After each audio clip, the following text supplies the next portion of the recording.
ลบสัญญาថានឹងកែខ្លួនតែមិនយូរប៉ុន្មានក៏ធ្វើឲ្យអូនយំពាក្យសុំទោសដែលបងនិយាយអូនប្រហែលជាស្ដាប់ឡើងធុញអស់ហើយបែ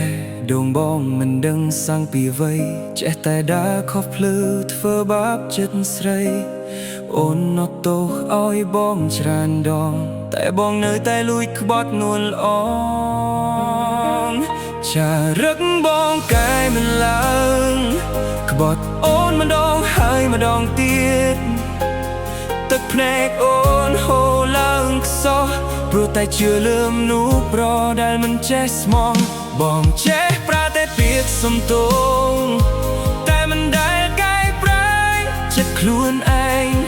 បើថ្ងៃនេះអូនចាកចេញទៅបងគ្មានសិទ្ធិខកអូនទៀតទេ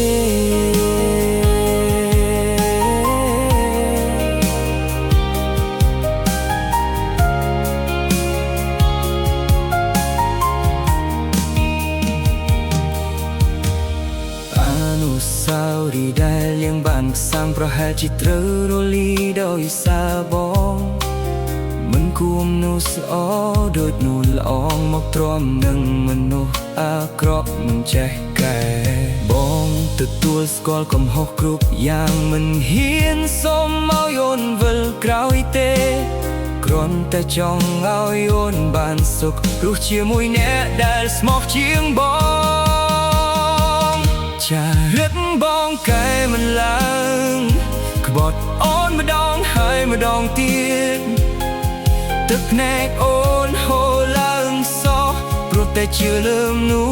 ដែលមិនចេះស្មោះបងចេះប្រើតែពាក្យសុំទោសតែមិនដែលដឹងពីកំហុសខ្លួនឯងបើថ្ងៃនេះអូនដើរចេញទៅបងសូមជួយ